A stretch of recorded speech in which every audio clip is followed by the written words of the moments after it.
So let's look at the next question from the exercise. That is the end of chapter exercise on page 12 of the first lesson. Okay. Using origin as one vertex, plot the vertices of a right angled isosceles triangle. Okay तो हम लोग इसी graph में ये question solve करते हैं दोनों. ठीक है. तो आइसोसेलेस राइट एंगल ट्रायंगल में जो परपेंडिकुलर साइड्स होते हैं वो इक्वल रहते हैं. ठीक है. आइसोसेलेस राइट एंगल ट्रायंगल जो होता है उसमें अगर ये दो साइड है तो अगर ये ट्रायंगल है ए बी सी तो A B will be equal to A C. Okay. Isosceles right angle triangle के बारे में थोड़ी बात करेंगे हम इस वीडियो में. Okay fine. तो पहले तो क्वेश्चन सॉल्व करते हैं. Right angle isosceles triangle using origin as one vertex. इसको वर्टेक्स यूज किया हमने. ओरिजिन को वर्टेक्स यूज किया. Isosceles right angle triangle plot करना है. ये पॉइंट्स लिए 1 2 3. ठीक है. यहाँ पे पॉइंट्स लिए 1 2 3 और हमने ये आइसोसेलेस राइट एंगल ट्रायंगल बना दिया O A B where this is 3 units and this is 3 units. तो ये बना दिया. अभी उसमें कोई मतलब अलग अलग तरह से बना सकते हैं लेकिन this is the easiest that I thought can be made. Okay fine. An isosceles triangle with one vertex in quadrant 3 and the other in quadrant 4. Okay. An isosceles triangle. पहले राइट एंगल अभी isosceles triangle बोल रहा है वो. तो second question, ये first question का solution था. सेकंड क्वेश्चन का सॉल्यूशन देखते हैं हम. यहाँ पे हम लोग बना रहे हैं Y axis. This is the X axis. Okay. तो जो आइसोसेलेस ट्रायंगल होता है उसका एक प्रॉपर्टी होता है. उसकी प्रॉपर्टी ऐसे होती है आइसोसेलेस ट्रायंगल की. Just an isosceles triangle. Okay. तो अगर ये मेरा आइसोसेलेस ट्रायंगल है और suppose this is A, this is B, this is C. तो अगर मैं ऐसे एक परपेंडिकुलर ड्रॉ करता हूँ बेस पे, then M is the midpoint. मतलब this is equal to this. मतलब A M is line of symmetry. मतलब अगर आइसोसेलेस ट्रायंगल को ए एम पे फोल्ड किया तो सी विल ओवरलैप विद बी. तो अभी उसको क्या चाहिए? Isosceles triangle with one vertex in quadrant 3 and the other in quadrant 4. ठीक है. एक आइसोसेलेस ट्रायंगल चाहिए जिसका एक वर्टेक्स चाहिए उसको क्वाड्रेंट 3 मतलब इस क्वाड्रेंट में और दूसरा वर्टेक्स चाहिए क्वाड्रेंट 4 में.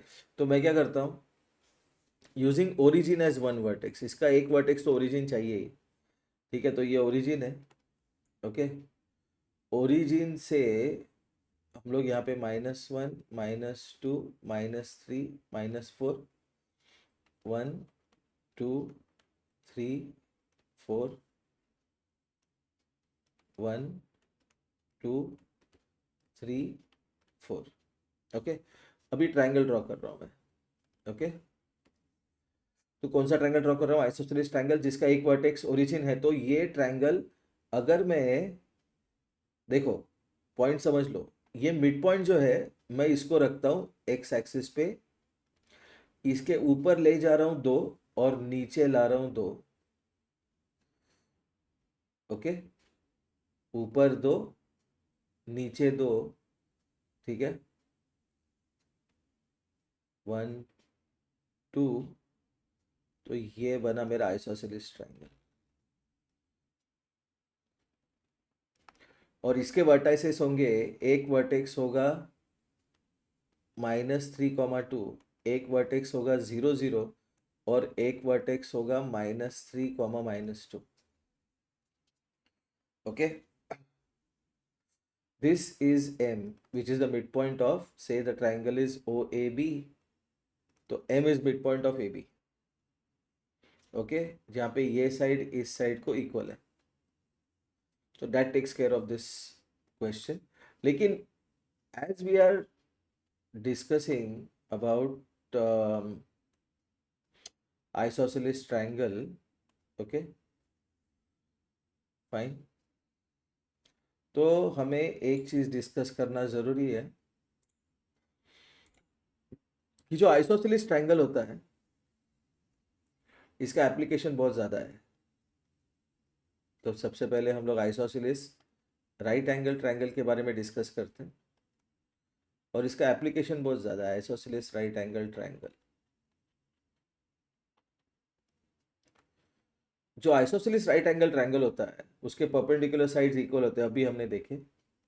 Suppose this is 4, this is 4, then triangle ABC is an isosceles right angle triangle because angle ABC is 90। तो अगर ये 4 की जगह पे मैं लेता हूँ x और इस 4 की जगह लेता हूँ x और यहाँ पे लगाता हूँ मैं Pythagoras theorem,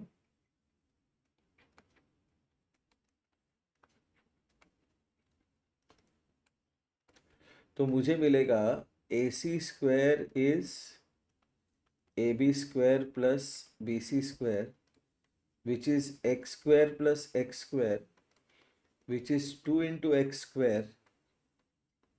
Therefore, I'll get AC as square root of 2 into x square. So I get AC as x root 2. तो इसलिए एक जनरल फॉर्मूला आता है, hypotenuse of an isosceles right angled triangle is side root 2। मतलब जो हमने question लिया था 4 और 4 का, तो इसका हाइपोटेन्यूज होता 4 रूट 2। ठीक है, अभी ये कॉन्सेप्ट लेके अपने को स्क्वायर पे जाना है। तो स्क्वायर में कैसे होगा आइसोसेलेस राइट एंगल ट्रायंगल, तो देखते हैं। जो स्क्वायर है, suppose the square is ABCD, तो इस स्क्वायर में अगर मैं ये डायगोनल बनाता हूँ AC, तो ये ट्रायंगल जो है ABC, this is a right isosceles right angle triangle. जो हमने यहाँ पे लिया वही साइड लेते हैं, x और x, तो AC will be x root 2।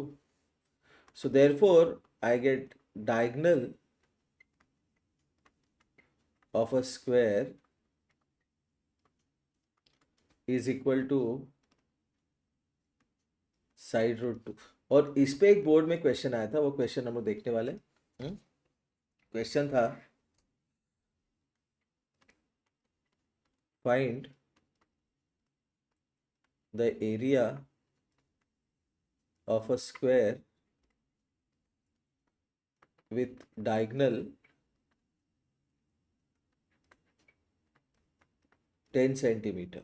तो लोगों ने लिख दिया 100, लेकिन ये डायगोनल है, एरिया ऑफ स्क्वायर है साइड स्क्वायर, तो हम लोग कहेंगे diagonal is equal to 10 is equal to side root 2. So side is 10 upon root 2 centimeter. Therefore, area of square is side square, which is 10 upon root 2 का square, which is 100 upon 2, which is 50 square centimeters. Okay, तो एक question से हमें इतने सारे अलग अलग type के क्वेश्चंस मिले। Fine, so will stop this lecture over here. यहाँ पे अपने 8 क्वेश्चंस हो चुके हैं इस एक्सरसाइज के। बचे हुए 8 क्वेश्चंस को हम लोग नेक्स्ट 2 या 3 लेक्चर में कवर करेंगे। Okay, thank you.